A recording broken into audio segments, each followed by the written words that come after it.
20 तक।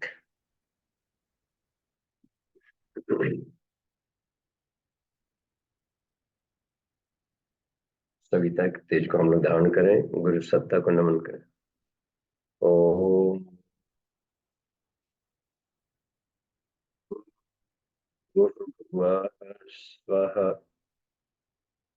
तत्सवितुर्वरेण्यं भर्गो देवस्य धीमहि धियो यो नः प्रचोदयात्। जी प्रणाम। तो आज अन्नपूर्णोपनिषद का हम लोग समापन किस्त लेंगे, यानी पंचम अध्याय। कुल 5 अध्याय है, तो पंचम अध्याय में 120 मंत्र था, सब चेतना से संबंधित। यानी कि परा साइंस, चेतना को हम लोग परा साइंस कह सकते हैं विज्ञान की भाषा में, या अति मानसिक श्री अरविंदो की भाषा में हम लोग कहें तो उसको कहेंगे अति मानसिक लेयर। चेतन, अचेतन, सुपर चेतन। तो सुपर चेतन को एक नाम है अंतःकरण।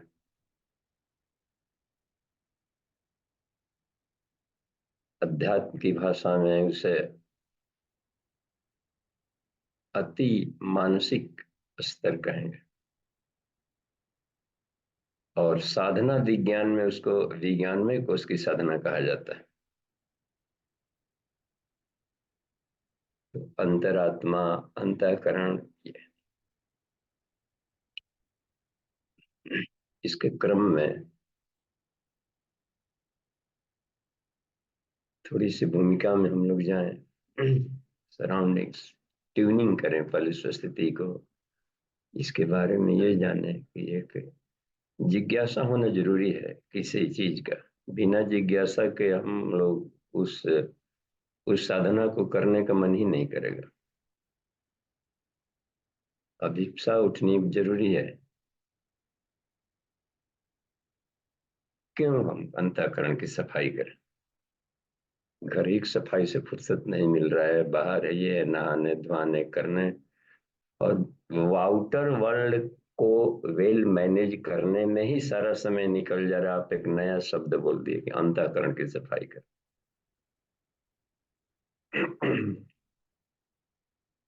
तो अपने भारतीय ऋषियों में एक हुए हैं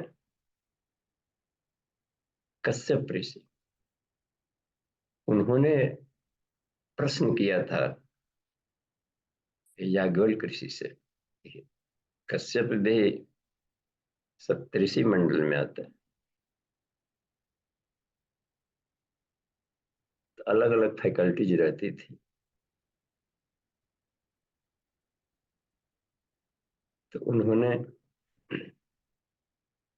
याज्ञवल्क्य ऋषि से प्रश्न किया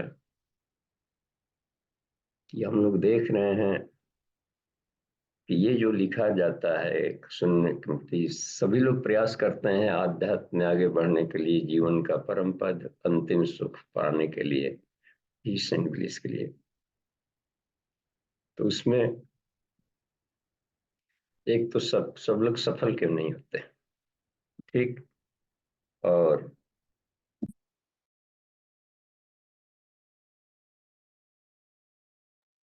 दूसरी बात ये, ईश्वर ने सभी को एक समान बनाया है। कोई दिनहीन अवस्था में, कोई सुपर अवस्था में, कोई पूजा जा रहा है, कोई पूज रहा है, कोई ऊपर हीरो बनकर समाज में चल रहा है, कोई पीछे भीड़ का हिस्सा बना हुआ है। ये गजब।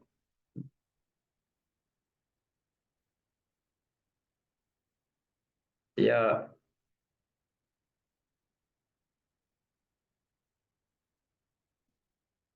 हम लोग ऐसे भी समझें कि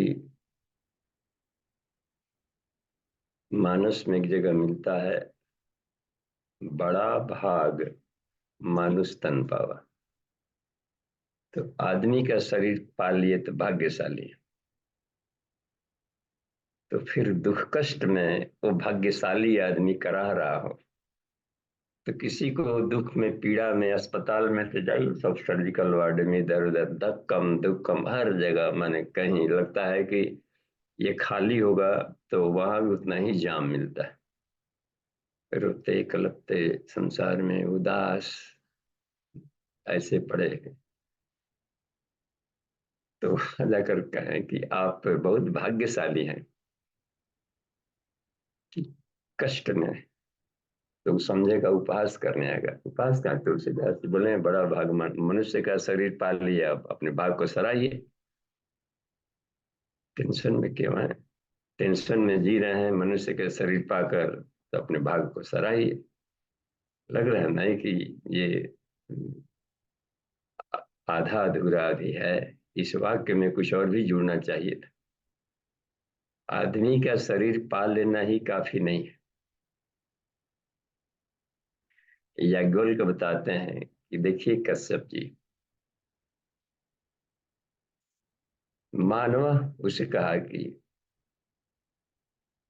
मानवस्य शरीरस्य वातिर न एव परमता, वातिर नैव परमता, आदमी का शरीर पाल लेना काफी नहीं है। ठीक है कि अन्य योनियों से एक भिन्न मॉड्यूल मिल गया, एक अच्छा फ्लैट मिल गया, 5 BHK वाला मिल गया। अन्य में कौन से सारे फ्लैट हैं, लेयर्स हैं, 5 मंजिला मकान मिल गया, वाह। कहाँ झुग्गी झोपड़ी छोटे से में नर कीटक कीड़े मकोड़े में रहना, वृक्ष वनस्पतियां पत्थर जो नी ठोकरे खाते चलना, एक अच्छा सा फ्लैट मिल गया। और लिविंग बींग्स जितने हैं उसमें सबसे बढ़िया वाला शरीर आदमी का बना। तो जरूर कुछ न कुछ अच्छे कर्मों के फलस्वरूप ये मिले होंगे पुरस्कार, अच्छा पुरस्कार अच्छे कर्म से ही मिलते। ठीक। तो आदमी का शरीर पाल लेना ही काफी नहीं है। देखिए ये कितना काम की बात का है। खुश न हो जाएं कि अब हम भाग्यशाली हो गए, तो भाग्यशाली हो गए तो ठीक है, फिर रो काहे करे। बड़ा भाग मानुष तन पावा। तो ये यहाँ पर याज्ञवल्क्य बता रहे हैं कि मानवस्य शरीरस्य वाप्तिर नैव परमत, आदमी का शरीर पाल लेना ही काफी नहीं है कि इधर उछलिए मत भाग्यशाली बनो। उसके बाद का कोई चीज मिलता है तो किसी उद्देश्य से मिलता है कि वो काम किए कि नहीं किया। नहीं तो जो दिया है छीन भी लेगा, बस कि इसको दिए थे सामान, मिसयूज करता था, हमने उसको वापस मंगा लिया। ईश्वर इतना मेहनत से बनाया है, अपने सामान की दुर्दशा देखेगा तो उसको उसको नहीं पीड़ा होगी, दर्द। देखिए हम कितना मेहनत से बनाया है, इसका बेरहमी से इसका यूज कर रहा है।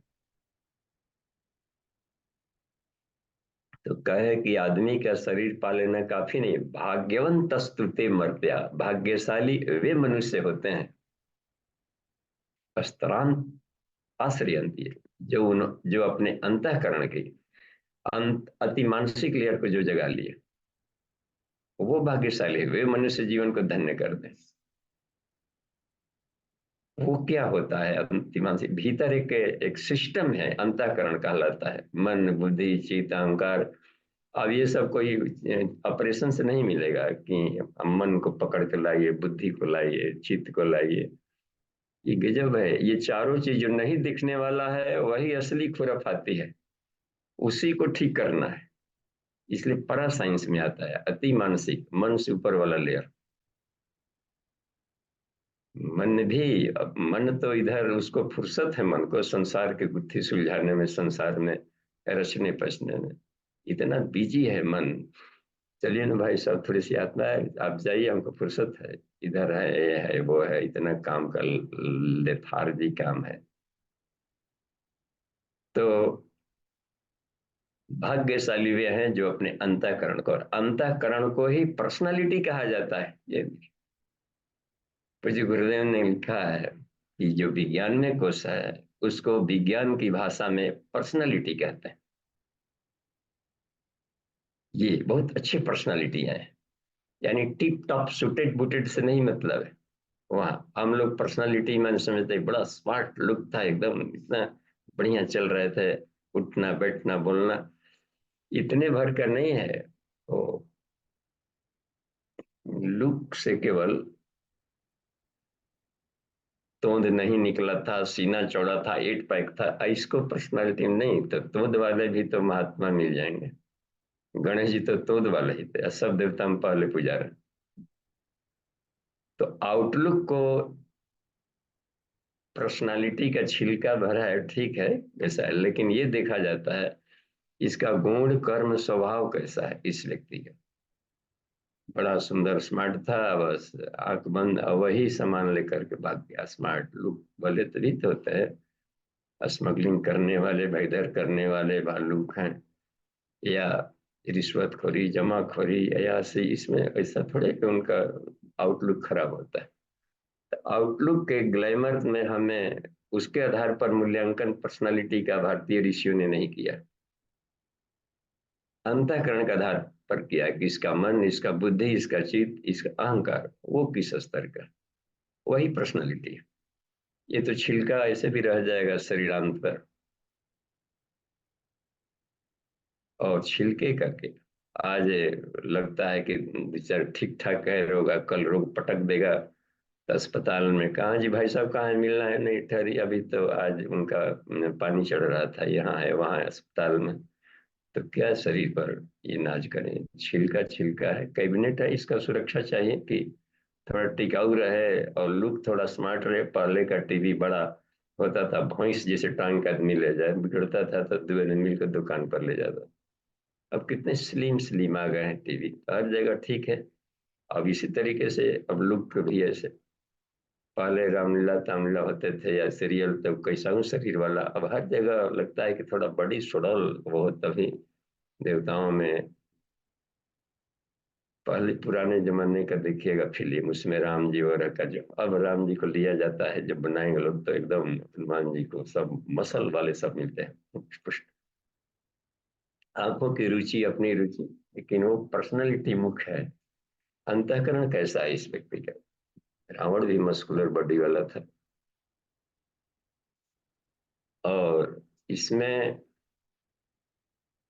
मन बुद्धि चित्त अहंकार, ये 91 कोष के ऑपरेटर्स हैं। इसकी सफाई को ही कहते हैं। तो अब कहा कि जो आत्मनिर्माण वही पर्सनैलिटी है, जैसा वो है वो वैसा खुद है। और उसकी पर्सनैलिटी और उसकी सफाई, उसका बेस कमजोर होने से कहा जाता है कि आज आस्था संकट है, वही आधार है पूरे पर्सनालिटी का।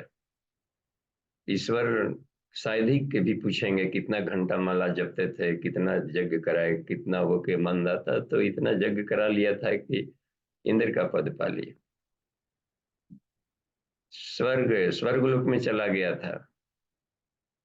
बस नहुस, राजा नहुस की बारी आती है तो वो इंद्र पद पा लिया। वो ढेर सारे यज्ञ कर करा करके वहां पहुंच गया, और पर्सनालिटी ठीक नहीं था तो एक बारगी में ऋषियों के हिसाब से ढकेल दिया गया, पटक दिया गया धरती पर, सर्पजनी में चला गया सीधे। तो मुख्य होता है पर्सनालिटी। सुदामा का वेशभूषा कुछ वैसा नहीं था, समझिए, कृष्ण चरण धो करके पिए, वाह, ये है वो है पर्सनालिटी। दंडायन ऋषि के वेशभूषा कुछ वैसे नहीं थे, कहीं नंग दड़ंग छोटे से बलकल में पड़े हुए हैं तालाब किनारे, जहाँ सिकंदर भी मुकुट चरणों में रह करके प्रणाम करता हो, इसको पर्सनालिटी कहते हैं। सुकरात देखने में सुंदर नहीं थे, पर्सनालिटी कमाल का था कि लोगों को अच्छे लगते थे। मलिक मोहम्मद जैसे हुए, ये सबको देखिए कैसा। तो आदमी बचता है क्या, उसकी पर्सनालिटी। शरीर का आउटर वाला लेयर है हम लोग का कैबिनेट का, ये कंप्यूटर, आदमी एक चलता फिरता कंप्यूटर है, चलता फिरता कंप्यूटर है, मैग्नेट है, बिजली घर है। तो बाहर का छिलका उसका कैबिनेट हो गया, छिलका है। और जो प्राणमय कोश है वो बैटरी कह सकते हैं, सेल। बिना बैटरी का गाड़ी चलेगा नहीं, मोबाइल चलेगा नहीं, कारखाना चलेंगे नहीं, सब सिस्टम में। बिजली वाला शरीर है वो, प्राण में कोश है। और इसके भीतर में माइंड वाला लेयर है, मनोमय कोश, उसको सॉफ्टवेयर कहा जाता है। कि इस कंप्यूटर में सॉफ्टवेयर कैसे, इसी आधार पर उसका आदमी का दाम होता है। बड़ा बुद्धिमान है, बड़ा इंटेलेक्चुअल है। इंटेलेक्चुअल लोगों के लिए एक अलग होता है, बुद्धिजीवियों की सभा होती है, बुद्धिजीवी मंच है, बुद्धिजीवी को उनका कोल नहीं देखे। तो उनकी भी एक अलग दुनिया है। तो ये होता है जो मनोमय कोश। सॉफ्टवेयर बढ़िया रहेगा तो बुद्धि जल्दी सुलझाएगा। उनकी विशेषता होती है इंटेलेक्चुअल्स की।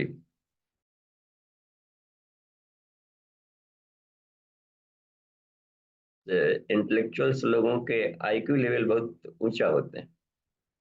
वे क्विक एंड करेक्ट डिसीजन ले लेते हैं संसार के क्षेत्र में। आइंस्टाइन का आईक्यू लेवल 160 रहता था। समझिए कितना उसका कमाल का। और भारतीय ऋषियों में ऐसे लोग हुए हैं कि उन लोगों को 160 मिनिमम रहता था। आत्मिकी के क्षेत्र में और इतना आईक्यू होता है उसका कि हम कोई मशीनें नाप नहीं सकती। वो भविष्य दृष्टा, त्रिकालदर्शी, ये महाप्रज्ञ प्रज्ञ थे, मार्कंडेय ऋषि हुए, ये लोग सब त्रिकालदर्शी थे।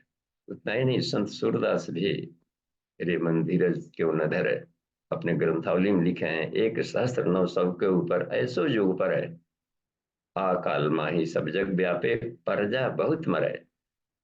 सब मर जाएंगे कबीर सूरदास जी, नहीं मैं देख रहा हूं कि काल बाल से वही बचाई जो हंस का ध्यान धरे। हंस कहते हैं शरीर के भीतर की आत्मा को। आत्म साधना करने वाले बचेंगे, क्योंकि मौत और प्रकृति की वहां जाकर टकरा कर चूर चूर हो जाती, मृत्यु भी जहां चूर चूर हो जाए टकरा कर।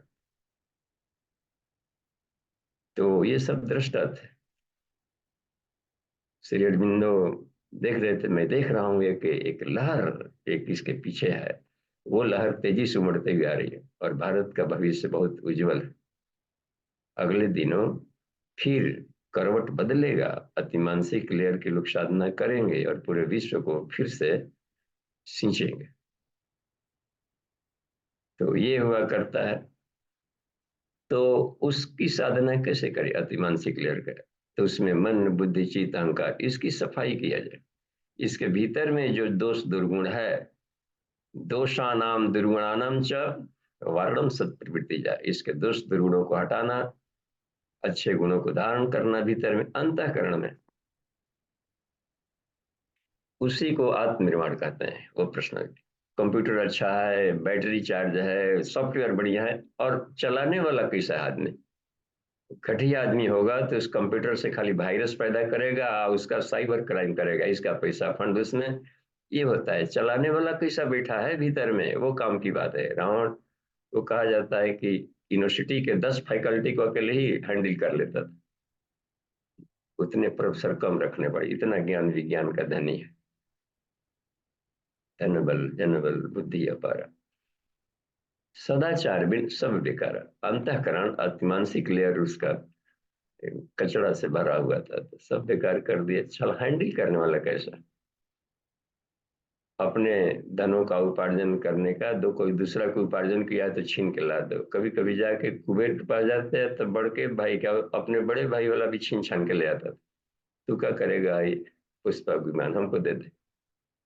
ये तो बेचारे को अब लोग ले गए, उनके पिताजी कह दिए थे कि उधर समुद्र में लंका नगरी है, वहां पर तुम सुरक्षित रहोगे और वहीं से विश्व को सींचते रहना। इतना दयालु बेचारा आदमी। अब वहां भी छिन झपट्टा वाले पहुंच गए तो कहे कि चलो, देवता लोग बोला चलो हिमालय में आओ हमारे साथ रहो। तब कुबेर देवताओं के लाइन में गए। वह व्यक्ति जो धनोपार्जन करे और विश्व हित में खर्च करता, ये बात रह गई कि अंतःकरण शानदार होना चाहिए।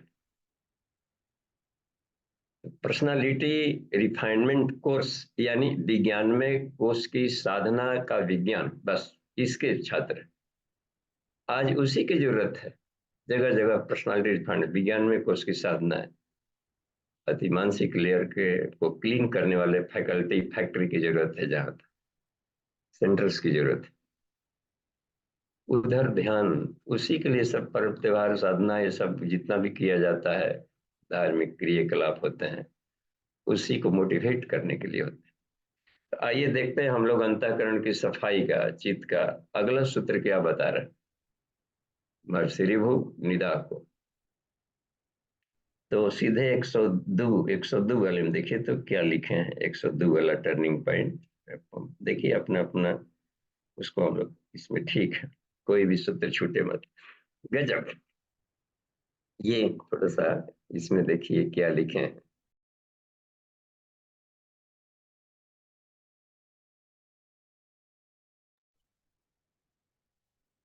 देखिए, संकल्पत्वम ही बंधस्य कारणम।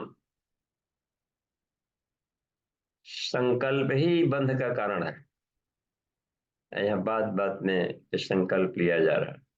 संकल्प हम लोग लेते हैं खास करके पूजा पाठ में, तो एक संकल्प एक आता है अध्याय, उसमें आ जाता है कर्मकांड में।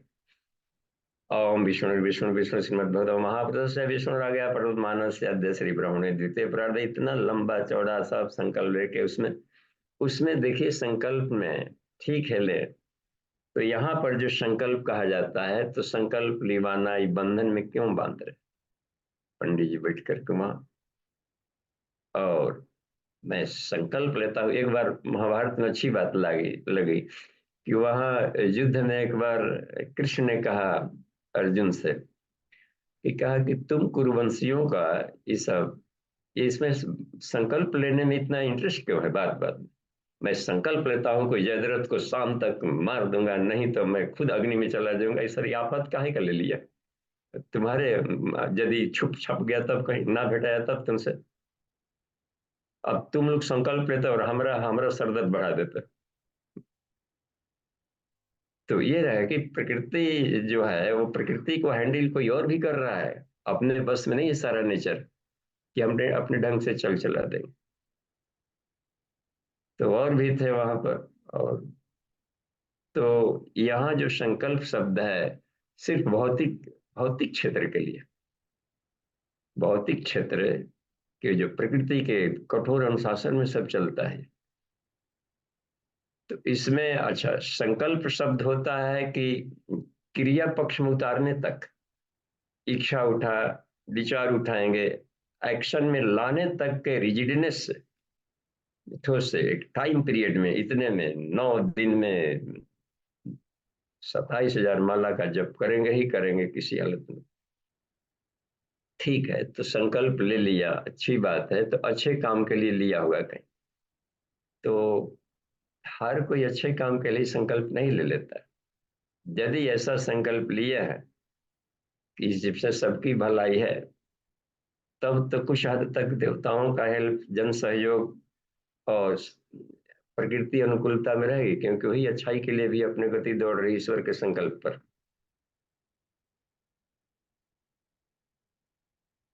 बंधनकारी संकल्प। एक बारगी में आदमी शुभ संकल्प नहीं लेता है, तो अपने संकल्प में गुरुदेव ने एक अच्छा संकल्प में सूत्र जोड़ा। पहले जोड़ा संकल्प में 1 नंबर पर आत्म कल्याणाय। देखिए कितना पूज्य गुरुदेव ने लिखा है कि हमारे विचार इतने पैने हैं बेटे कि दुनिया कोई शक्ति नहीं काट सकती। ये भी संकल्प लिवाते हैं यज्ञ कार्य में कहीं भी।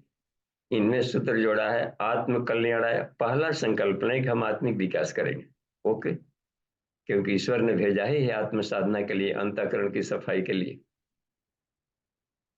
अपने ईगो को सफाई करेंगे, मन बुद्धि चित्त अहंकार, ईगो वाला लेयर सब उसी में। 1 नंबर वाला फिसड्डी हो गया, कुछ और का चल पड़ा है। 1 नंबर में है आत्म कल्याणाय, और दूसरे नंबर में लोक कल्याणाय, और तीसरे नंबर में भी अपनी पहुंच से बाहर वाले वातावरण परिष्काराय।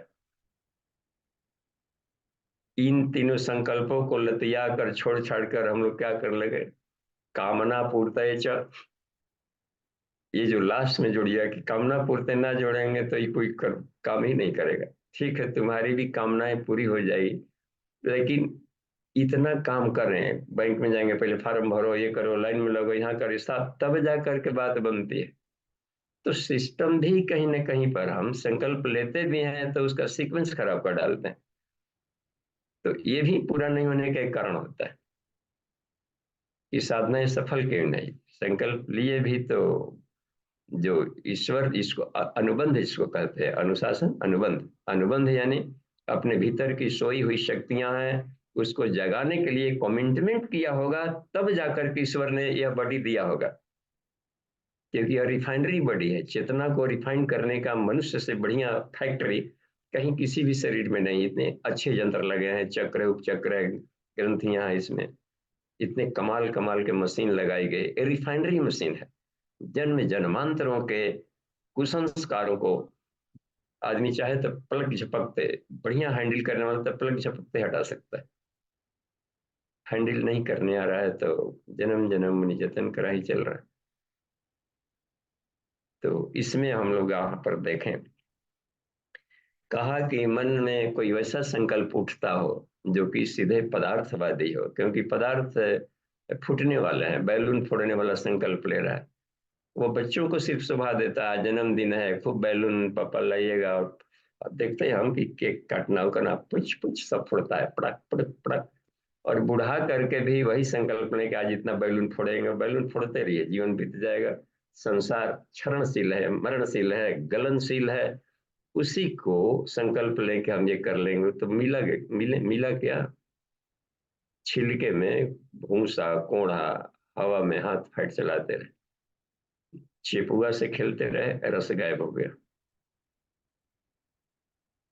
तो ये सारा संसार बना ही गया है आत्म कल्याण के लिए। यदि आत्मा के विकास में लग गया तो वह संकल्प मोक्षदायी हो जाएगा।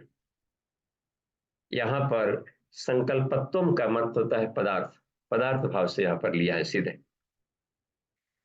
तो संकल्पत्व ही बंधस्य कारणम तत्परित्यज, उसको छोड़ो।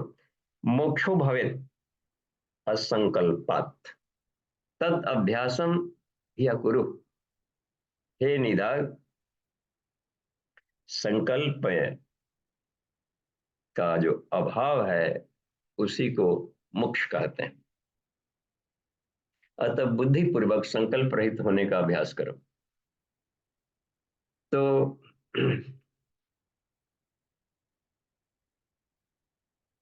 अच्छा, यानी मन में दृढ़ पदार्थ भाव जो बन रहा है इसको ढीला करो।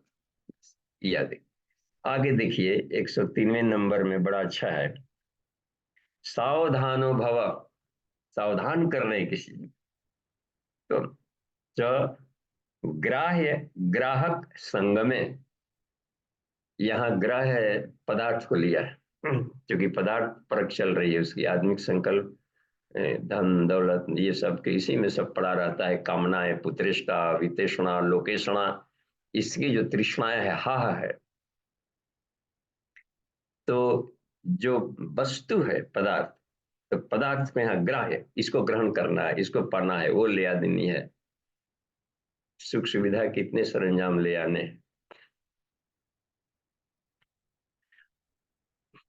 गजब है कि सुख सुविधा के संसाधन में रहते भी आदमी रात भर नींद नहीं आ रही हो, मुलायम, हद से ज्यादा मुलायम सोफा सेट हो, फिर भी करवट बदल रहा हो, नींद नहीं आ रही हो, उसका क्या?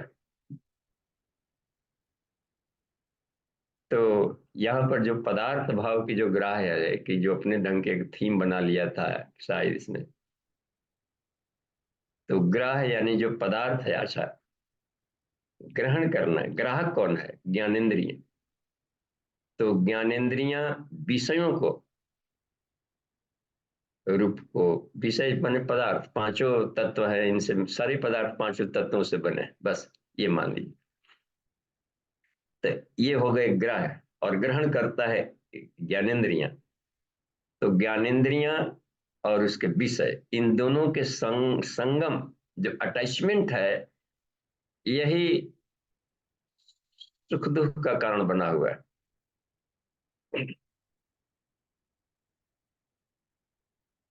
ये इसमें वो दूसरे अध्याय में गीता का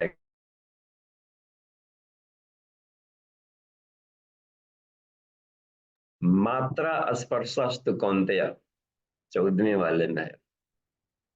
स्पर्श जो संगम शब्द है यहाँ पर लिया है ना, ग्राह्य ग्राहक का, तो जो संगम है, स्पर्श है, मात्रा यानी तन मात्राएं, मात्रा यानी तन मात्राएं, संसार के जो पदार्थ भाव है, कोई दृश्य है, कोई संबंध है, कोई ये है पदार्थ है, कोई विचार भी संसार के लिए बनते हैं, मन से उठते वाले ये तरंग हैं।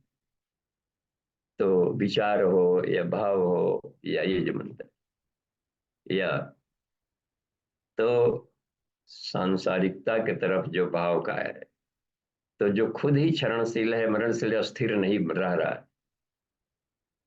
तो ये जो पदार्थों से के भीतर में और अपनी ज्ञानेंद्रियों का जो अटैचमेंट है, तो यही तुम्हारे दुख का कारण है। अभी विषाद तुम आ गए हो, हाँ, विषाद जोगो नाम प्रथमोध्याय, तुम विषाद में आए हो कि हम ये इससे युद्ध नहीं करेंगे, इससे नहीं करेंगे, सब अधर्म के लाइन में खड़ा है तुम, और तुम इससे नहीं लड़ रहे हो। इसका मतलब है कि तुमको दृश्य में आ रहा होगा कि कभी किस पितामह गोद में खिलाए होंगे, कभी वो किए होंगे, तुमको ऐसा किया होगा।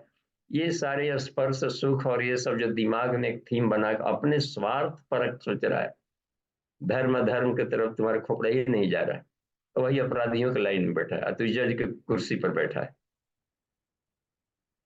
तो राजतंत्र की व्यवस्था में है, और तुम वही है, न्यायपालिका में बैठा हुआ है और सामने अपराधी तत्व तो खड़ा है, और तुम्हारा भाई भतीजा मिल गया तो सब खत्म, केवल नियम कानून दूसरों पर। तो ये हर तरीके से उनको समझा रहे थे ये, इसका कारण है। अच्छा, और भी दिमाग में अपनी जो थीम बना लिया है, मात्रा स्पर्शास्तु कौन्तेय, इसमें, और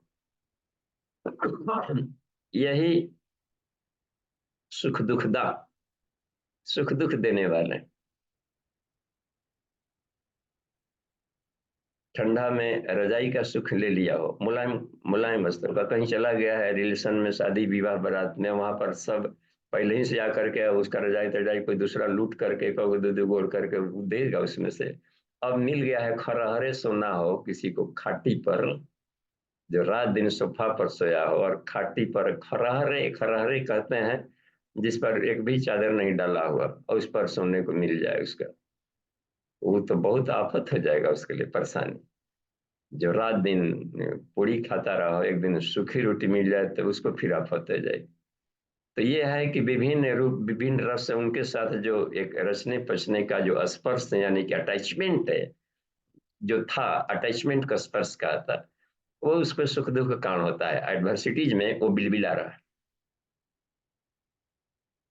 तो आगम अपाइनो, या आने जाने वाले स्वभाव का, ऐसा नहीं कि दुख आ गया तो आजीवन दुख रहेगा। जब सुख आजीवन नहीं रहा तो दुख ही उससे बड़ा है कि आजीवन रहेगा।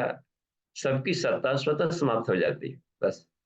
दिन है तो बराबर दिन नहीं रहेगा, फिर रात आएगा, ये इसको चबाएगा उसको खाएगा, दोनों एक दूसरे को उलट पलट करते रहते हैं। वेव्स है, तरंग के रूप में चल रही है। आगम अपाइनो, इसलिए तांस तिक्षस वार्ता, इसमें बताए, यहाँ पर ये बता रहे हैं, यही बात यहाँ समझा रहे हैं। सेम चीज, एक ही अध्यात्म है हर जगह, अपने अपने ढंग से समझाने की एक शैली है। यहाँ उसी को बता रहे हैं कि हे निदा, ग्राह है, और ग्राहक का जो संपर्क है, संसर्ग है, उससे संसार का ज्ञान मिलता है। संसार का ज्ञान पाना हो तो पदार्थ और माइंड, ज्ञानेंद्रियां, इन दोनों को जितने रचेंगे पचेंगे घुसेंगे तो उसकी जानकारी होगी। महर्षि पतंजल ने विभूति युग में ही बताया कि सूर्य पर त्राटक करोगे तो ये सिद्धि मिल जाएगी, नाभि पर त्राटक करोगे तो राड़ी सिद्धि मिल जाएगी। तो त्राटक करने का मतलब ही होता है संयम। संयम मान इसमें दिया है ना, क्रिया में एकत्र संयम, जिसमें धारणा ध्यान समाधि तीनों कॉन्सेंट्रेट करके खास पदार्थ पर चिपका दिए, बम्बार्डिंग किए, ड्रिल किए, उस वस्तु की जानकारी मिल जाएगी।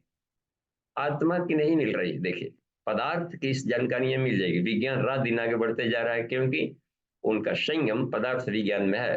तो तरह तरह की सुख सुविधाओं के साधन खोजे जा रहे हैं। आत्मिकी अभी भी गायब है, जहां परम शांति परम आनंद है।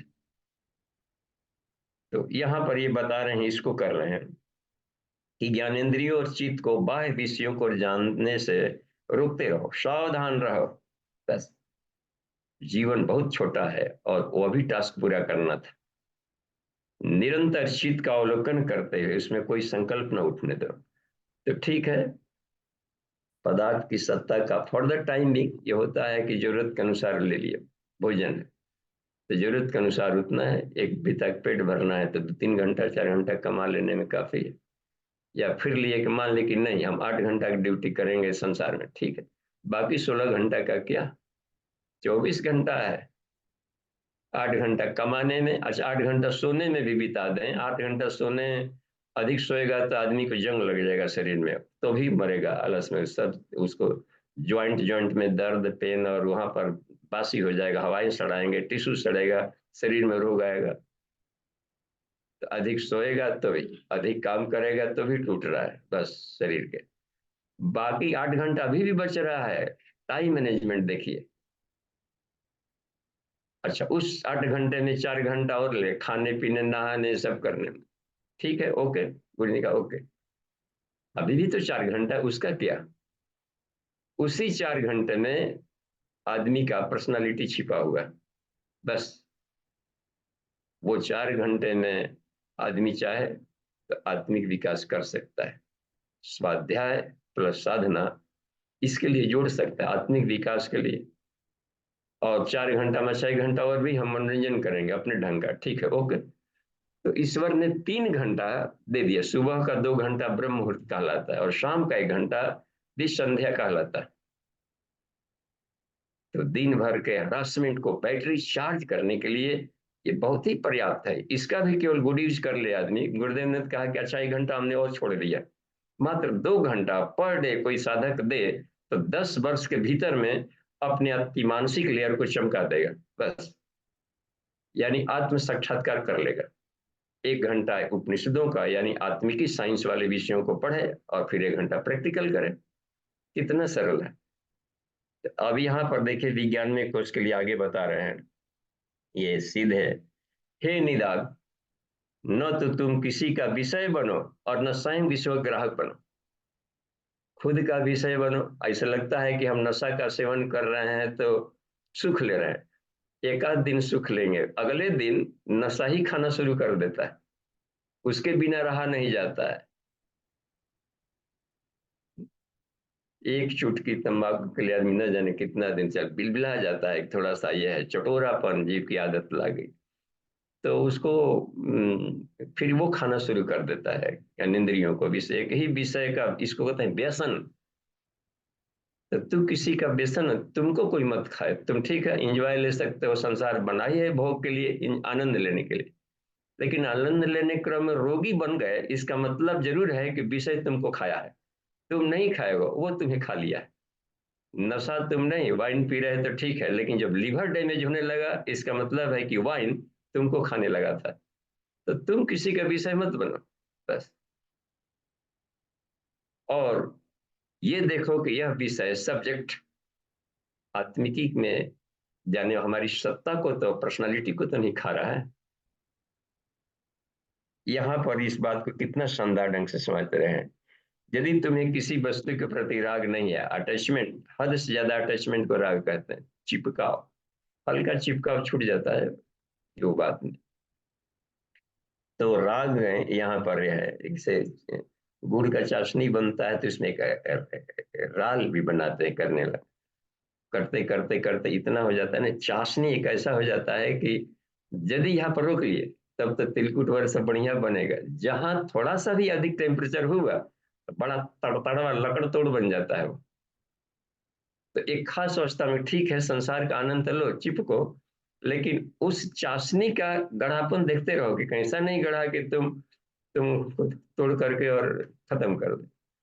विषयों में डूबे, विषयों का सुख कृष्ण ने बहुत अच्छा बताया, दूसरा अध्याय पढ़ना चाहिए बार बार बार बार बार बार करके। क्या कि अंतःकरण की प्रसन्नता भी संसार ही देगा, विषय देगा ऐसे लोगों को जो राग द्वेष युक्त स्तु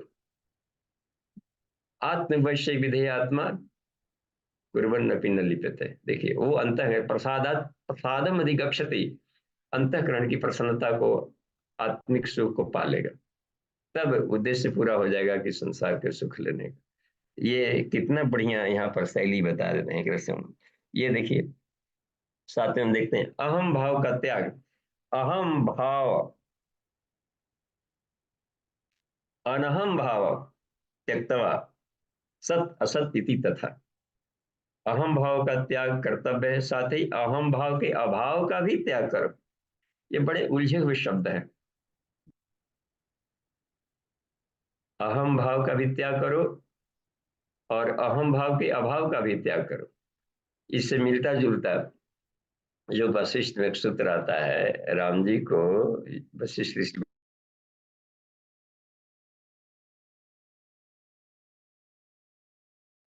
हे श्री राम, यस्य निक्षा तथा निक्षा यस्य कर्मणि तिष्ठति न तस्य लिप्यते प्रज्ञा पद्म पत्रम विवामशा। इस संसार जो सारा संसार है वासना रूपी जल से, संसारंबु निधावस्मिन वासनाम्बुपति, सारा संसार वासना रूपी जल से लबालब भरा हुआ है। आपूर्णम इस समुद्र मापा, लबालब भरना माने छलक छलक रहा हो, ऐसे कटोरा लबालब भरा हो, थोड़ा सा चले तो छलक छलक कर गिर रहा, इतना लबालब भरा है वासना से। तो इसमें कहा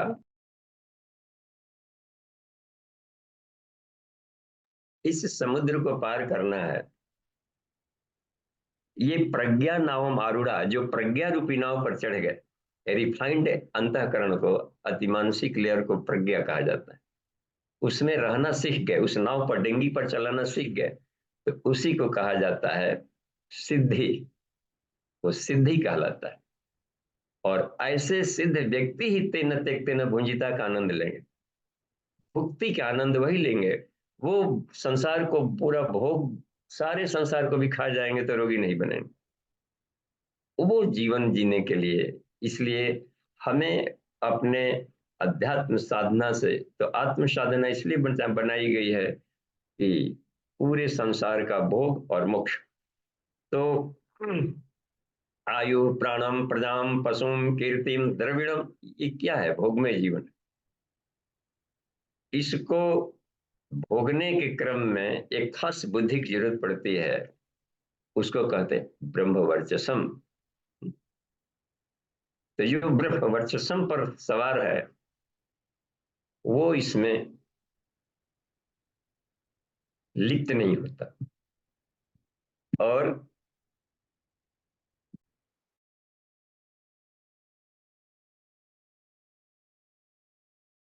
इसमें एक और बात देखिए, तो न इच्छा हो न अनिच्छा हो, यस्य निक्षा तथा अनिच्छा, इसी कहा है कि जिसका अहम भाव भी ना हो और अहम भाव का भाव भी ना हो। ये नहीं आता, हे भगवान, दुख नहीं आता, काहे नहीं आएगा? दुख आएगा तुमको तपाने के लिए, बस। रास्ता चलते हैं भगवान, ठेस नहीं लगेगा, वो लगेगा, जहां इधर देख के ना चलेगा तो ठेस लगने के लिए गुटका गुटकी रहेगा। यानी अवेयरनेस के लिए सब बनाए गए हैं कि हम अवेयर भी रहें, बस। रास्ता में चलते रहे, ड्राइव करते रहे, पता नहीं कौन कहीं से घुसा लेता है टेम्पो, उधर से दौड़ के कोई आदमी गुजर जाए और टकरा गया। तो अवेयरनेस के लिए ये सब स्पीड ब्रेकर, ये बाधा दौड़ होता है। बाधा दौड़ भी एक गेम है, खेल है हर तरह के।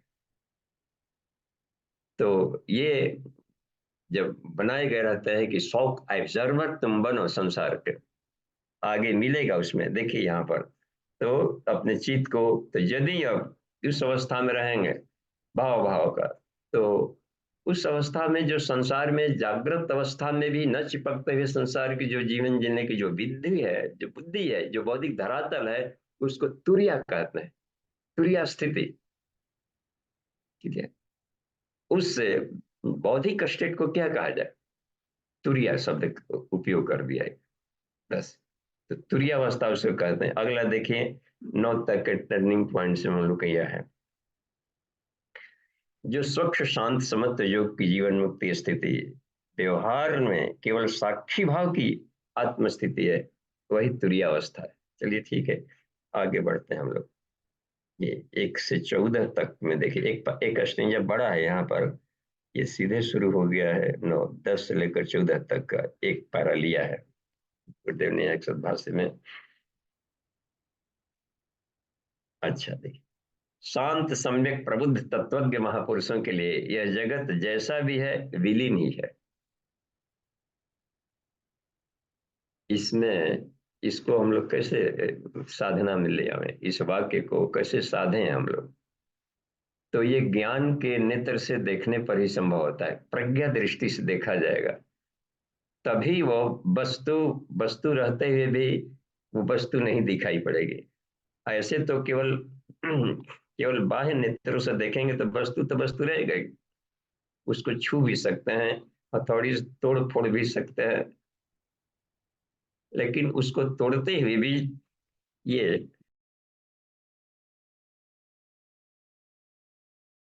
हाँ, उसको तोड़ते हुए भी देखा, सब तोड़ते जाए तोड़ते जाए तोड़ते जाए तोड़ते जाए किसी भी पदार्थ को, तो नष्ट नहीं कर सकते हम लोग उसको। क्या हो गया, उसके उसकी संख्या, उसके बच्चे पैदा कर रहे हैं, संख्या बढ़ा रहे हैं, एक से एक पूरा ढेरा का दूर कर दिए, ढेर सारे, एक बड़े मैग्नेट को तोड़ दिए, छोटे छोटे चूर्ण बन गए, लेकिन अभी भी तो है वो। और देखिए, अच्छा ठीक है, अभी और उसको तोड़ो, तोड़ते तोड़ते छोटे छोटे अणु से परमाणु में बदल गया, और तोड़ो, उसको भी ब्लास्ट करे, लाइट में बदला। मरा नहीं, देख रहे हैं ना, प्रकृति अविनाशी है हर चीज तक। तो मरा नहीं, तो इसमें एक तो जरूर बात पता चल गई कि इसका मौलिक किस चीज से बना है, तो लाइट से बना है। ठीक, तो अब संसार का व्यवहार करते हुए भी हम ये समझें कि हम प्रकाश के साथ खेल रहे हैं। ये उस हालत, और प्रकाश तो विजुअल है, एक लिक्विड के रूप में, एक लाइट के रूप में, तो उस हालत में भी नहीं फंसेगा। तो वो ज्ञान के नेत्र से देखते हुए ये, किसी से पूछेंगे, कोई कहेंगे कि कहाँ जा रहे हैं, तो खाने जा रहे हैं। ठीक है, यही ना बोलचाल में आदमी बोलता है, मान लो भोजन करने जा रहे हो, कोई पूछे कहाँ जा रहे हो भाई साहब, जा रहे हैं खाने जा रहे हैं, तो ठीक है, उनको तो समझ गए कि खाने जा रहे हैं, तो लेकिन अपने को जरूर मालूम होना चाहिए कि हम झूठ बोल रहे हैं। काहे का झूठ बोल रहे हैं, खाने जा ही रहे हैं, तो झूठ कहाँ बोल रहे हैं। इसलिए झूठ बोल रहे हैं कि आप नहीं खाने जा रहे हैं, इस शरीर को पेट्रोल भरवाने जा रहे हैं। ये शरीर गाड़ी है, मैं गाड़ी हूँ, खुद गाड़ी नहीं हूँ, गाड़ी के भीतर में बैठा हुआ एक ड्राइवर या मालिक हूँ बस। और जब जाते हैं गाड़ी में तेल भरवाने, तब नहीं कहता है कि मैं जा रहा हूँ तेल पीने, ऐसा कोई बोलता है कि तेल पीने जा रहा हूँ, गाड़ी में तेल भराने जा रहा हूँ। तो जा रहे हैं गाड़ी में तेल भराने, और कह रहे हैं कि खुद खाने जा रहे हैं, तो लग रहा है ना कि मैं झूठ बोल के आया हूँ वहां से। तो संसार के व्यवहार करते भी हम ये देखना है कि हम यहाँ पर क्या, आपका नाम, आई एम फलाना, ठीक, तो अपना नाम बताया, लेकिन यहाँ भी लगना चाहिए कि नहीं, मैं झूठ बोल रहा हूँ, क्योंकि ये नाम मेरा नाम नहीं है। जब जन्म लिया था तो हम इस नाम को लेकर के नहीं आए थे। अन्य लोगों ने, समाज के लोगों ने, साधु को आए होंगे, गुरु जी आचार्य जी लोग, कुछ क्या इसका क्या नाम रखा जाए, तो इस बॉडी सिस्टम का नाम रखा है, जो बॉडी में जो रह रहा है उसका नाम किसी ने नहीं रखा, खुद नहीं जानता है कि मेरा क्या नाम। तो ये जब संसार का व्यवहार करते हैं, तो ये तो जो सत्य दृष्टि है, तो वो ज्ञान के धरातल से आएगी। तो यही कह रहा है कि तुम जैसा भी है जगत, जो ज्ञानी पुरुष होता है वो सामने के भी देख रहा है कि मैं शून्य में तैर रहा हूँ, और एक विलीनावस्था है संसार। संसार रहते भी संसार की यथार्थता ये है, ये सिर्फ वेव्स है, तरंग है, ऊर्जा मात्र है, न यहाँ पर कोई कीचड़ है न कहीं पर वो है। तो जो बराबर स्वच्छ रखता है, बाहर से स्वच्छ रहता है, ये स्वच्छ है, ये सारा बाथरूम स्वच्छ और सब रख लें, और भीतर में मीट डाल रहा है, वो डाल रहा है, देखिए बाहर यार, इसी लोग क्या करते, बाह्य अभ्यंतर शुचि, बाहर भी साफ रहे तो भीतर भी रखो साफ। और भीतर में अयाशी बने हैं, भोगी बने हैं, विषय आनंद बने हुए हैं, तो विषयों का खा रहा है भीतर, और कचड़ा बैठा है, अब बाहर नाक भौं सिकोड़ते चल रहा है, देखना कहाँ पर फाल्ट हो रहा है। तो सज्जन व्यक्ति भी सज्जनता का लाभ लेकर के, तो यहाँ पर क्या है कि सभी तरह शुद्ध भाव या भाव इसमें रहे। तो आत्मा पर विषयों का भी आनंद ले रहा है। पाश्चात्य कल्चर में एक बात है, स्वच्छता सफाई सब कुछ ठीक है, लेकिन विषयानंदी न है, विषयों से अपने मन को गंदा किया गया, विषयानंद। तो आत्मिकी वाला लेयर बिल्कुल डार्क में आ गया। तो वहां भी किसी न किसी बात को लेकर के अतृप्ति रहेगी। तब तक अतृप्ति रहेगी जब तक से हम आत्मिक भोजन न करने लगे, बस। और वो तो ऐसे ही रहता है, अवधूत रहता है संसार, किसी भी अवस्था में कहीं रहे, किसी भी अवस्था में कहीं फेंक दे, पड़ा दे रहे, वो उसकी चेतना को आगे। देखिए बहुत शानदार एक तत्व मिलेगा, ये वाला देखिए 15-16 वाला है स्टेंजा। यहाँ पर कितना ये कमाल की बात करें 15 में, आत्मेश मुकांधे बधिरोपम शांत आत्मा, हे निदाग गूंगे बहरे अंधे के समान अपने आप में शांत सम अस्थिर सतत अंतर्मुखी होकर के अपने आप ही अंतर्ज्ञान संपन्न बनो। वाह। अब मुंह है गूंगे बन करके रहने का, अपने आप गूंगा बनकर रखी, आनत आंख फोड़ फाड़ करके क्या करे। तो हर कोई बिलोमंगल जैसा काम नहीं कर सकता कि आंख फोड़ करके सूरदास बन गए। तो वो बेचारे के आवेश आया हुआ था वहां पर से, घर में पूजा पाठ चल रहा था, छोड़ करके चला गया था वहां पर। वो वैश्यालय में वहां चला गया, अपने किसी से प्रेम करता था। यहाँ पर श्राद्ध हो रहा है कही है।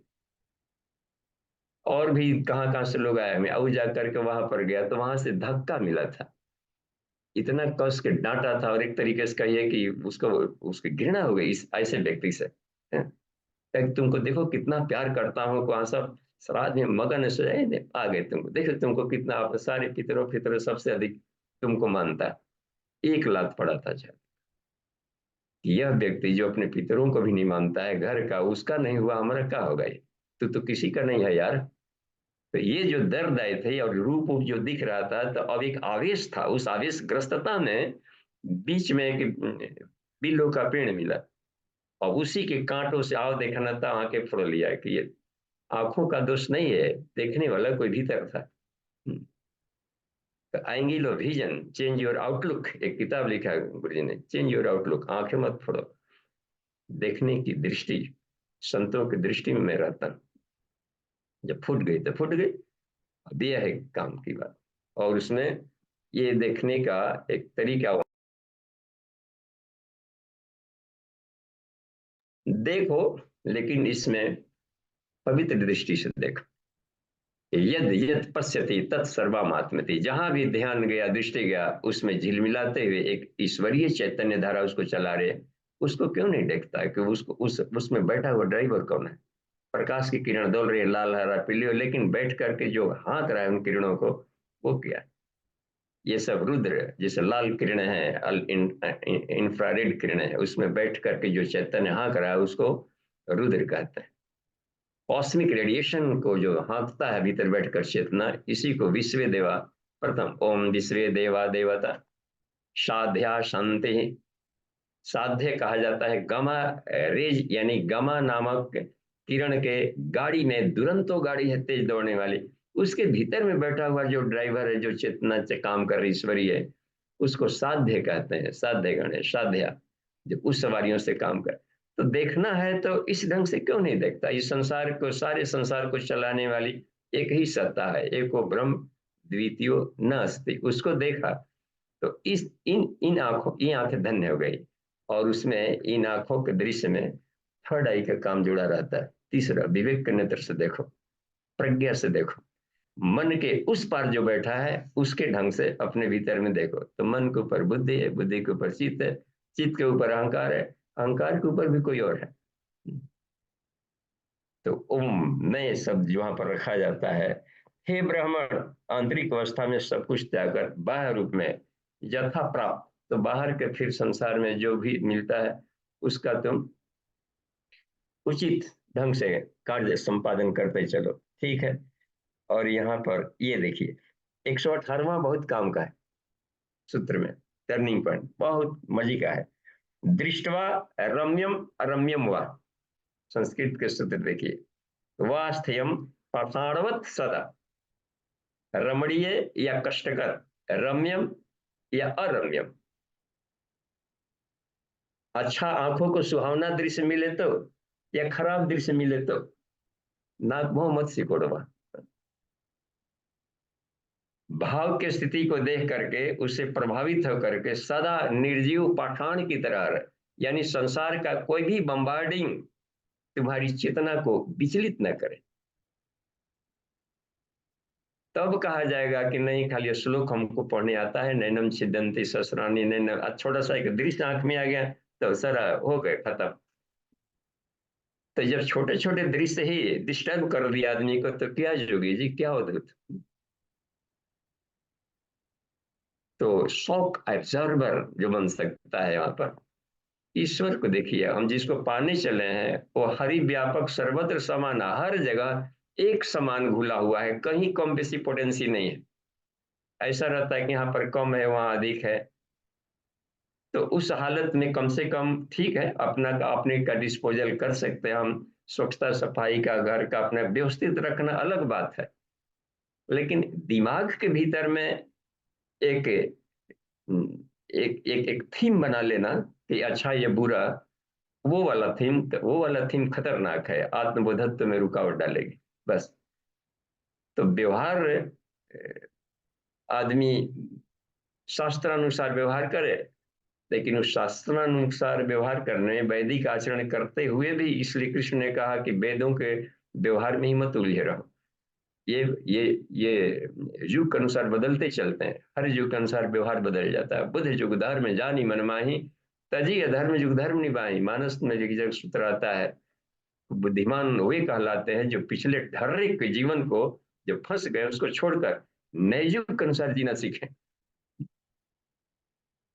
तो ये हर एक एक सिस्टम में आहार व्यवहार विचार बदलते रहते हैं, जहां युग के पड़ गए।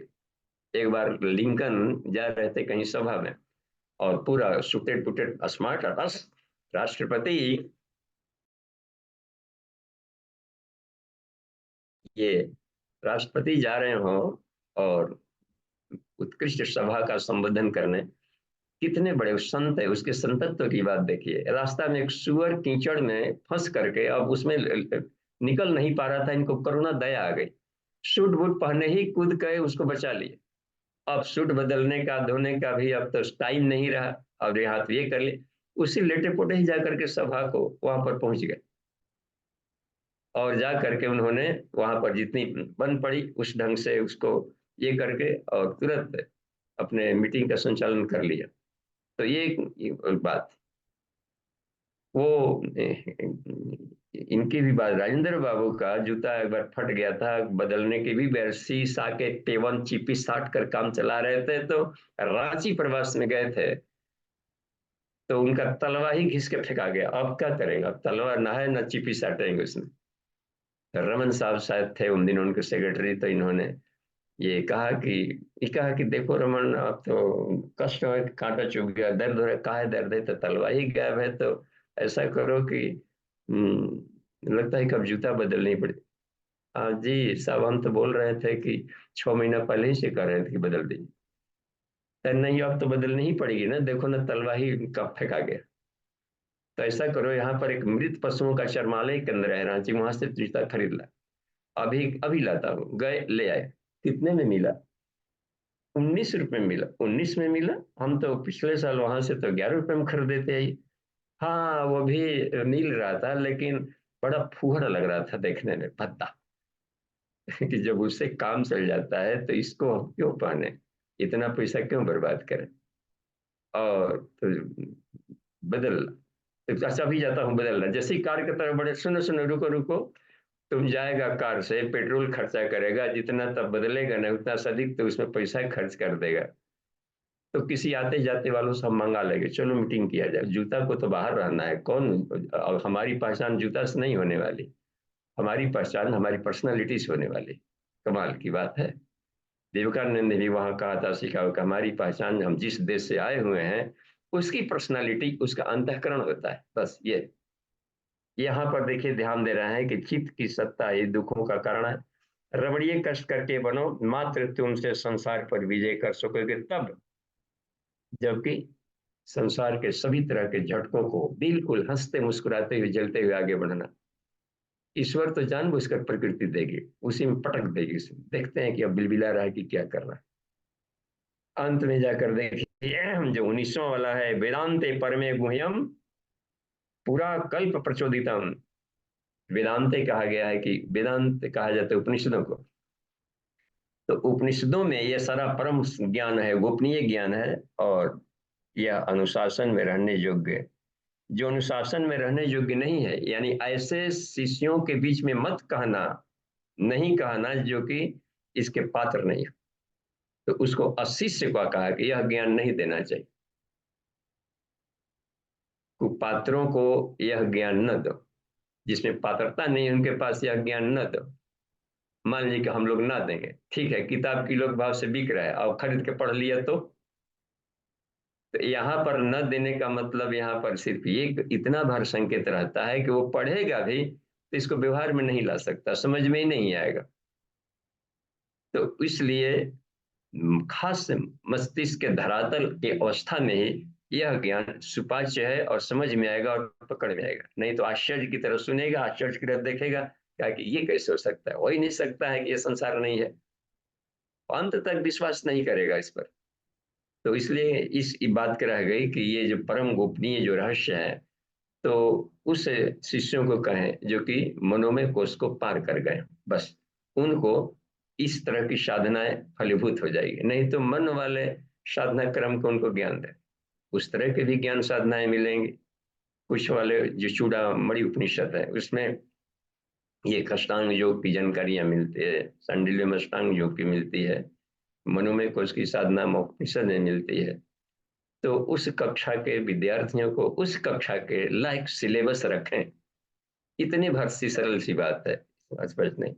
और जो इसका अध्ययन करता है, मनन चिंतन करता है, वो जीवन मुक्त होता है, यानी ब्रह्म में हो जाता है। यह उपनिषद है, इति उपनिषद, कमाल की बात है। यानी ये उपनिषद का रस है। ठीक है नितिन जी। जी जी बाबू जी। हाँ, देखिए तो कहीं हैंडरेज वगैरह हो तो, या ये एक बात। अभी चैट बॉक्स में है प्रश्न एक। तो ये आचार्य जी का प्रश्न है। आचार्य जी पूछते हैं कि मनुष्य के शरीर में सारे देवताओं का वास होता है, क्या इनको पंचकोश की साधना से ही जगाया जा सकता है या कोई और विधा है? कृपया स्पष्ट करें।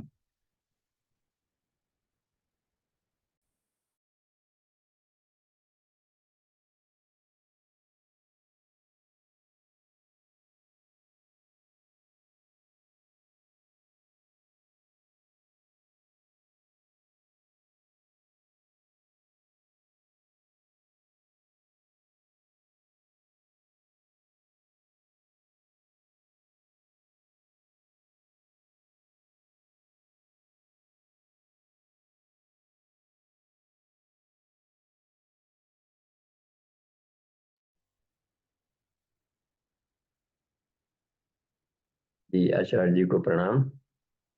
और इसमें देखें कि क्या पंचकोश साधना से ही इसको क्लियर किया जा सकता है?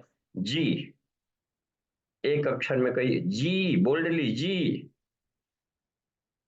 उन्होंने तो ऐसे कर लिया, यहाँ पर आता है।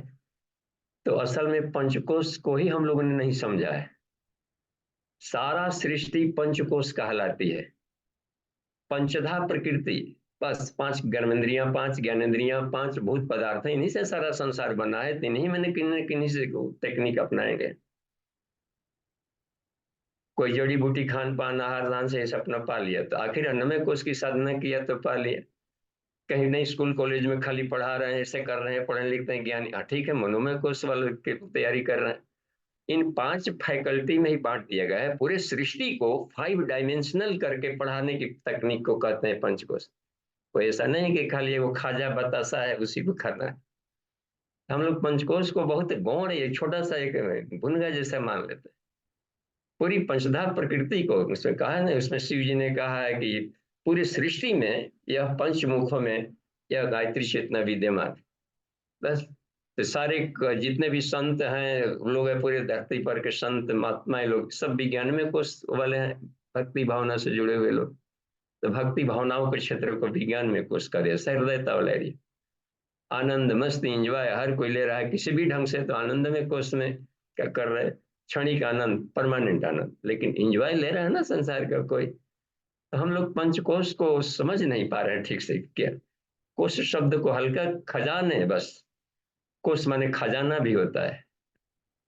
ये सारे संसार के खजाने को 5 अलमारी में बंद कर दिया गया है, तो कोई भी ताला खोली ए सेवा कोश कोशेषु अनंता रिधि सिद्धि इनफाइनाइट जब कह दिया गया तब क्या बाकी रहा। तो जी कहिए सीधे बस। क्यों जी? क्योंकि सारी संसार पंच तत्वों से बना हुआ है, बस पंचधा प्रकृति। तो इन्हीं के प्रकृति के किसी न किसी आयाम में लेयरों का इस्तेमाल करेगा, खत्म। आगे बढ़िए। जी जी बाबू जी, आगे जो है अभी हैंड रेज है, पहले आदित्य भैया का हैंड रेज है। जी भैया।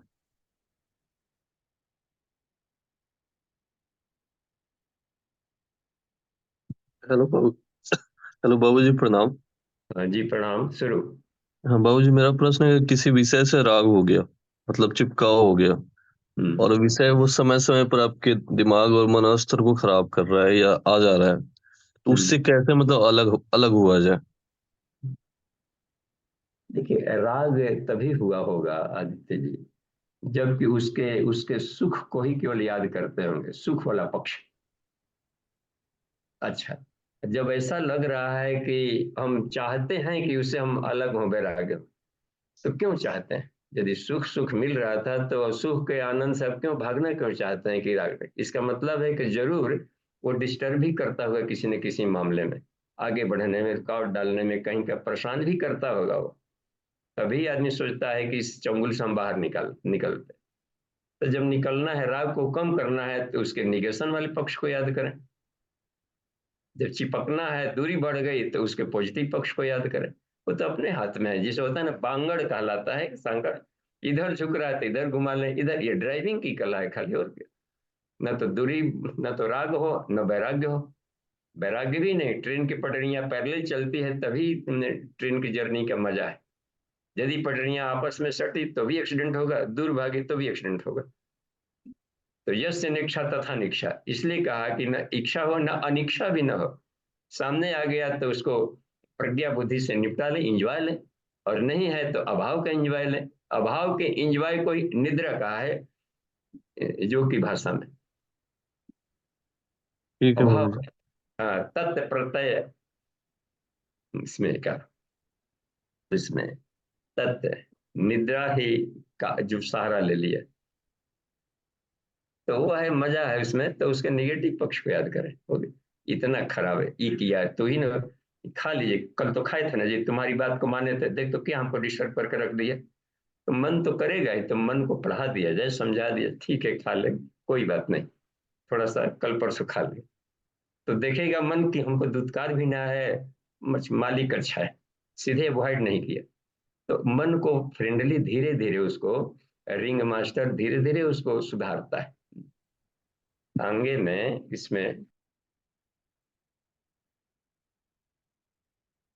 एक, हम लोग के थोड़ा देहात में अब न सब आ गया, हर जगह ऑटो ई रिक्शा फिक्सा होने लगा। पहले तांगे टमटम पर हम लोग गांव पर जाते थे, देहात में वहां पर, और घोड़ी घोड़ी सब बांध करके तांगा हाँकता था। तो जो चतुर होते थे तांगे वाला, तो वो सस्ता घोड़ी कैसे खरीद ले, भले लतार उतार मारने वाली हो, या वैसे घोड़ों को, लेकिन बिगड़ैल को सुधारते ही हम देखा कि आगे चल रहा है, सामान लदे हैं सवारी पर, तो जहां हरियरी देखता था ओ खेत में घुसा, तो सारे पैसेंजर उल्टी पलटी एक खेत में भाग गए। अब घोड़ी को साधना है, मन ऐसी करता है, जहां विषय देखा उधर भागता है, मालिक को लिए दिए खड में। तो जो चतुर मालिक है उसमें क्या किया, टांगा को, गाड़ियों को ठीक करने वाला एक,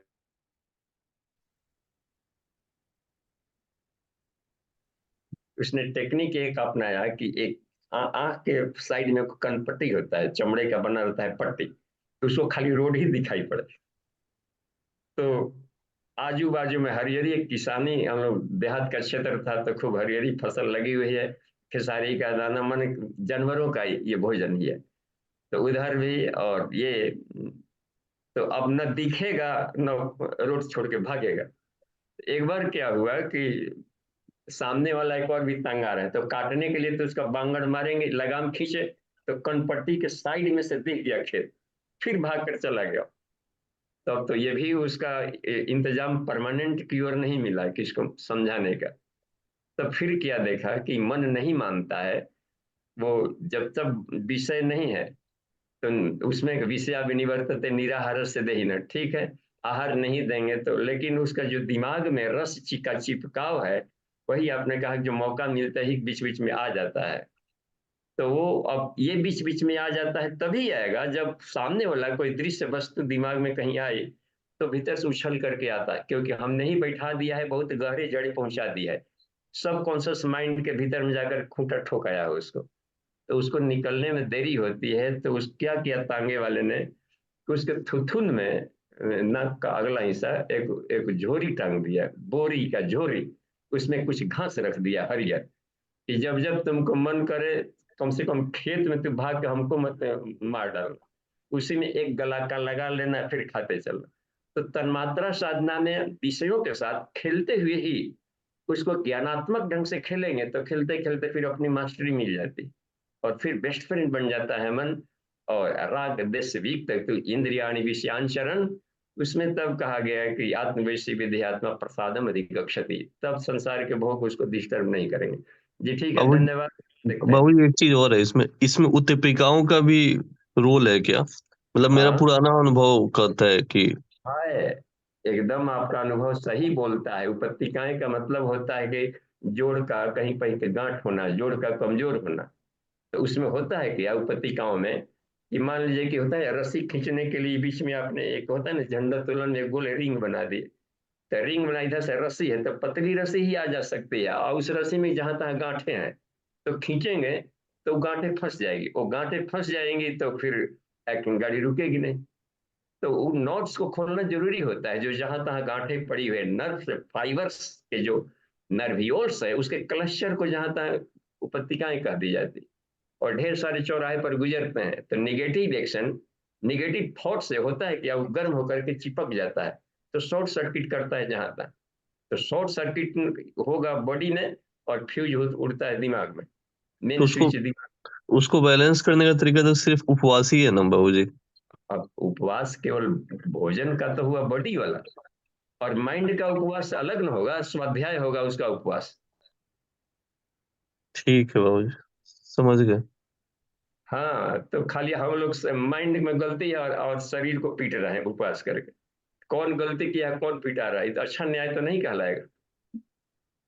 समझ गए बाबू जी। जी धन्यवाद, आगे धन्यवाद बढ़ते हैं। धन्यवाद। हाँ जी बाबूजी प्रणाम। जी बाबूजी बताए पहले कि संकल्प भी लोगों को नहीं लेना चाहिए, या हर कर्मकांड में संकल्प रहता है, ये करते हैं। तो संकल्प मतलब क्या कि कोई भी संकल्प नहीं लेना चाहिए, या बुरे संकल्प ना, या अच्छे संकल्प तो लेना है, मतलब इसमें क्या है पूरा थोड़ा सा इसका हाँ डिटेल्स बताएंगे? हाँ, संकल्प शब्द में केवल बंधनकारी संकल्प से मतलब है, सत संकल्प से नहीं मतलब है। असत संकल्प, असत यानी विषय जन संकल्प, तो इसका संकल्प बंधनकारी होगा, नहीं तो सत संकल्प तो मोक्षदायी है, जिसे पूज्य गुरुदेव ने सत संकल्प पाठ एक लिखा है। जी। तो ये संकल्प लेंगे तो मोक्षदायी होगा। तो संकल्प मोक्ष भी दिलाता है, संकल्प बंधन में भी डालेगा। अहंकार मोक्ष भी दिलाएगा, अहंकार बंधन में भी डालेगा। तो शरीर भाव का अहंकार है, ये बंधनकारी है। आत्म भाव का जो अहंकार होगा तो उसको स्वाभिमान कहेंगे, तो वो वाला अहंकार मोक्ष दिलाएगा। अच्छा जी बाबूजी, तो जो हाँ, तो कर्मकांड में संकल्प है, क्या उसको तो पढ़ा जाता है ना, उसमें लोग संकल्प जोड़ते हैं, फिर उसमें क्या करने का है? उसमें सत संकल्प जोड़ा हुआ है। आत्म कल्याण है कि नहीं पहले के वाले में। जी जी जी है आत्मा, वो तो पूरा है, लेकिन लास्ट में हाँ फिर एक लाइन जोड़ा जाता है ना लास्ट में, कि क्या संकल्प है, क्या कर रहे हैं आप, ये जोड़िए। हाँ, तो कामना पूर्ति च, नहीं तो दुकाने पर नहीं आएगा। आप खाली प्रज्ञा पे लेके बैठल है, चाय का आदि है, तो आपके पास ना बैठेगा कि ना ना हम तो चाय पीते हैं कह के, फिर 2-4 दिन में कुल बुलाएगा तो भाग जाएगा। तो बुद्धिमान आदमी क्या करता है, जब कि बाजार मछली मारने वाला कि एक भी मछली मत छूटे जाल में से, तो कुछ उसके भी काम की बातें कह देता है। तो अच्छा जी। कामना से भी जोड़ दिया। हाँ, तो जी ये ऋषियों बाबूजी। की चतुराई है वो। तो गुरुदेव भी वहां रखते थे शांति में, खाली प्रज्ञा प्रज्ञा रखते थे। देखे कि तो भाग जा करके गेट से भाग के उधर चाय की गुमटी पर सब भाग गया, और कुछ जाकर उधर चाय पी रहा है। तो ठीक है, तुम मरना है तो ये मर, बगल में कुछ चाय का भी रख दी, क्योंकि बाहर जाएगा गप सब करेगा, कुछ का कुछ होगा, तो जो खाना है यहीं कपा यहीं पर मर। हाँ, तो थोड़े था उद्देश्य था कि हम इनको चाय चाय पिलाएंगे, जबकि एक कप चाय एक बीड़ी के बराबर हर जगह करता है। कोई थैंक तो यू बाबूजी, पी रहा प्रणाम। है, कोई घूर के पी रहा है। जी जी। तो ये इसमें रखा गया है कि थोड़ी सी कामनाएं पूर्ति होगी तो दिक्कत क्या है। और कामना, अच्छा, बेसिक नीड की कामनाएं भी सत्संकल्प में ही आती है। अन्न वस्त्र आवास की सुविधा उतनी होनी ही चाहिए, हाथ पांव रहते धन कमाए और उसके उचित अभावों की पूर्ति करें। तो धन लक्ष्मी तो एक आध्यात्मिक शक्ति है। जी थैंक यू बाबूजी, प्रणाम। तो ठीक है, धन्यवाद। क्योंकि सत्संकल्प का पहला वाला देखिए, गुरुदेव ने लिखा है सत्संकल्प में कि ईश्वर को सर्वव्यापी न्यायकारी मानकर उसके अनुशासन को स्वीकारें। देखें ना, इस वाला संकल्प से मोक्ष मिल जाएगा। सर्वव्यापी तो हम लोग रीजनल मान लेते हैं, और सर्वव्यापी का मतलब होता है लिंग भाषा संप्रदाय जाति के आधार पर भेदभाव नहीं बरते हैं, क्योंकि ईश्वर भेदभाव नहीं बरतता है।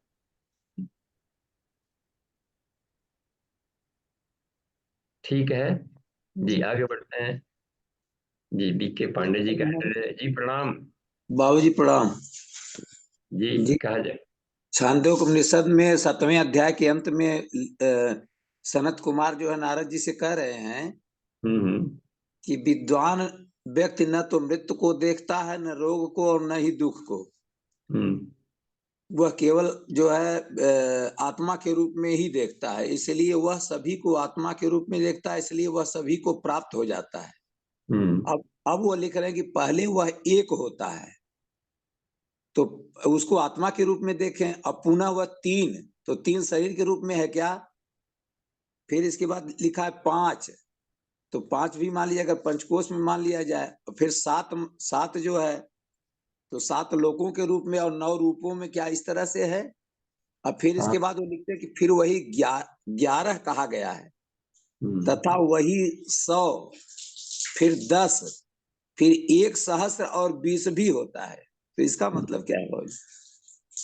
हाँ, तो ये जो इंटरप्रिटेशन है पढ़ाने की शैली, तो एक से अनेक बना है ईश्वर। कभी बीज रहा होगा तो एक था, बीज से जा करके तो ऊपर निकलता है, तो उसमें से जड़ें निकलने लगी, फुनगी निकलने की, एक से अनेक बनने की शुरू हो गई, शाखाएं अनेक हो गई, पत्तियां बहुत हो गई, फूल वगैरह जोड़ दिए गए, सीड्स बहुत निकल गए।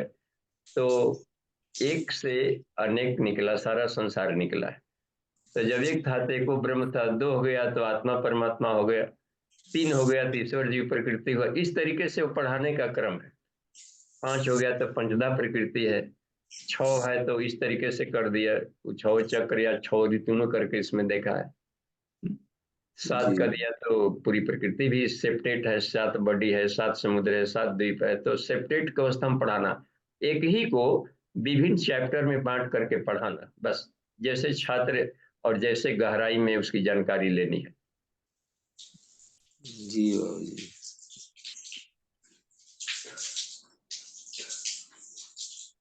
जी बाबू जी, अच्छा ठीक, ठीक बाबू जी, प्रणाम। इसी में है जी प्रणाम। 11 कह देते, 11 का मतलब हो गया कि 10 प्राण और एक आत्मा, या 10 इंद्रियां और एक मन, वो भी 11 कहला जाता है। जी फिर बाबू जी जिसे लिख दिया 100 के बाद 10 लिख दिया, 1 सहस्र के बाद 20 लिख दिया, इसका क्या मतलब है। मैंने जो जैसे पढ़ा दिए, 100 पढ़ाया, फिर कह दिया कि दशांगुलम भी तो है ना, पुरुष सूक्त में आप ही तो दशांगुलम अच्छा बोलते जी, जी बाबू जी, जी हैं। तो अपने बोलते हैं तो उसको काहे पूछ रहे हैं। जी। नहीं सही, ठीक है बाबू जी, प्रणाम। जी ठीक है, तो जी आगे बाबू जी, देखिए। अगला प्रश्न रूपा दीदी का है। जी दीदी। पिताजी प्रणाम। जी प्रणाम। पिताजी आत्मनिर्भर की व्याख्या सुनना है पिताजी कृपया। हम्म, आत्मनिर्भर, आत्म अर्थ में आता है स्वावलंबन भी आता है। वो जिसे मान लें कि आत्म शब्द है कि आत्मा किस अर्थ में आप लिए गया, तो यदि परावलंबन है, दूसरों से गार्जियन पर अभी कोई आश्रित है, लड़का गार्जियन ही पैसा दे रहे हैं पढ़ाई लिखाई सब कुछ का, तो जब अपने कमाने लगेंगे, अपने ही व्यवस्था लेंगे, घर से सहारा लेना वैसा बंद करने लगे और तो सेल्फ इंडिपेंडेंट में, वहां पर आत्म शब्द आत्मनिर्भर के रूप में आएगा। वहां पर हमको, यानी कि हम सेल्फ इंडिपेंडेंट, लोग पूछते भी हैं कि अभी आप डिपेंडेंट हैं कि क्या, तो वहां पर आत्मनिर्भर में वहां पर वो अर्थ में आ जाएगा। अब रह पिताजी तो गया जैसे, भौतिकी पक्ष। हाँ भौतिकी पक्ष है, और जी साथ ही साथ में अब आप पहुंचते हैं सूक्ष्म शरीर में। जी तो कोई बुद्धि सुलझाना है तो पहुंच गए गुरु जी के पास, गुरु जी देखे बड़ा ही परेशानी है, वो परेशानी खोपड़ी तो अपने भी पास था। तो अपनी बुद्धि खुद सुलझाओ, गुरु जी लिखे। तो जब वो मेंटल प्रावलंबन खत्म हुआ, बौद्धिक प्रावलंबन भी प्रावलंबन होता है। अच्छा ठीक है।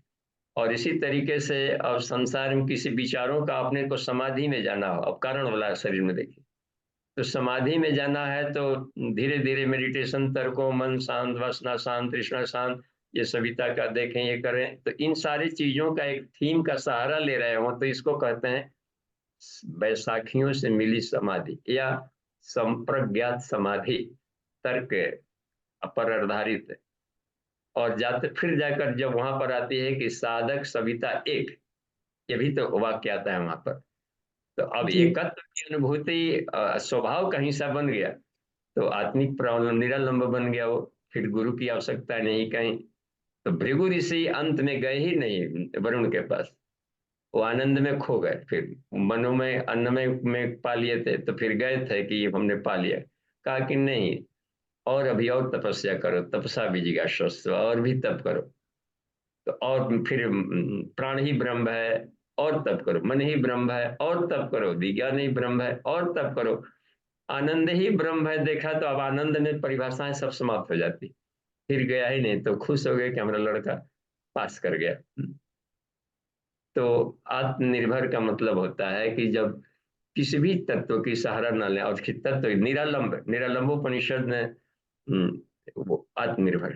जी, ये आत्मा में रमण, इसमें भी आता है कि ये स्वयं ही स्वयं में रमण करो। आज की कक्षा में इस बात को लिया था कि स्वयं ही स्वयं में रमण करो। आनंद के लिए तुमको संगीत की क्या जरूरत है, जब ठीक है सामने टीवी टीवा टीवाटी रखा हुआ है, संगीत भजन गा रहे हैं, लेकिन ये कब तक साथ में रहेगा? कहाँ टीवा, अच्छा अच्छा गंध है, अगरबत्ती जला लिए, अगरबत्ती के गंध से बड़ा मजा आ रहा है, आनंद है। तो इस अगरबत्ती के आनंद पर जिनका जीवन टिका हुआ हो, तो अब बाजार जाना है तो अगरबत्ती भी टांगे चलिए, भर बाजार में घूमते चले नाक के पास ले लेकर के, ये संभव है कहीं? तो संसार की किसी भी बैसाखियों की जरूरत ना पड़े और हर हाल मस्त रहने लगे, तो वो आत्मनिर्भर हो गया, उस अर्थ में जाकर देखिए, सोचिए। ये पिताजी समझ गए। धन्यवाद पिताजी प्रणाम। जी प्रणाम। तो इसलिए कहा कि नाद बिंदु कलातीतम तस्मै श्री गुरुवे नमः, उस गुरु सत्ता को नमक जो नाद का सहारा नहीं लेता है। नहीं, चलिए घंटी हो गया है नाद जो का, इसका मतलब है कि अभी इसको दाना पानी की जरूरत पड़ती है मन को शांत में रखने के लिए।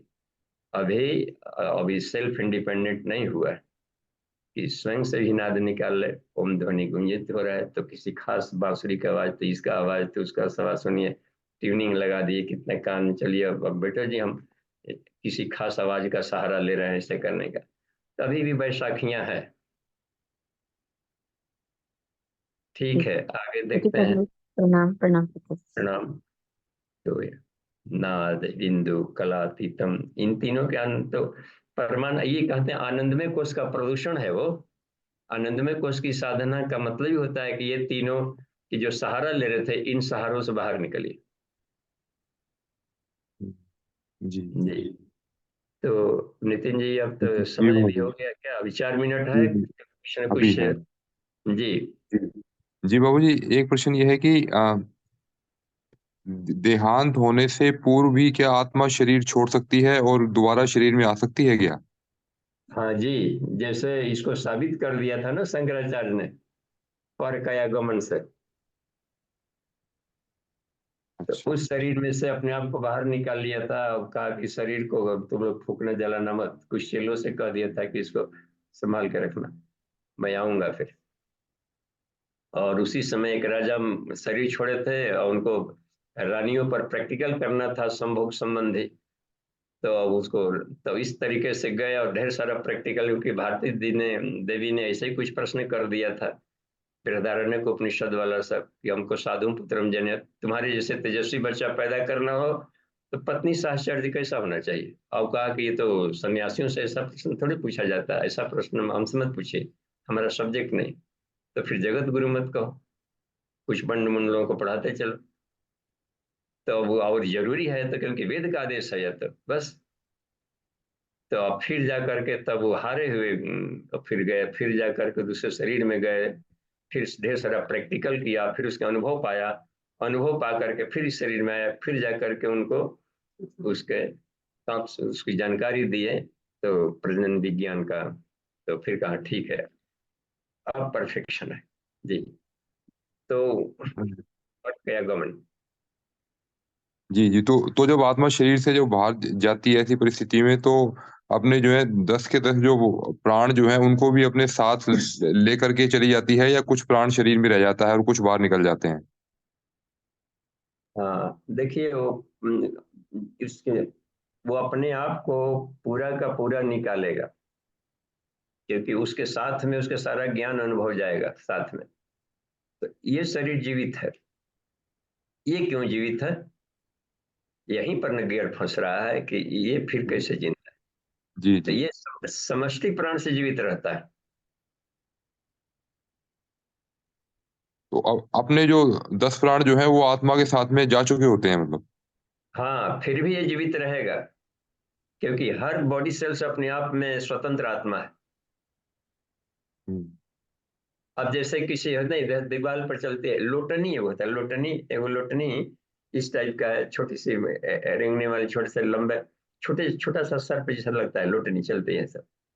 उसको आप पूंछ की तरफ हिस्सा से काट दीजिए, तो काट देंगे तो देखेंगे कि जो कटा हुआ हिस्सा है वो काफी देर तक छटपटाते रहता है।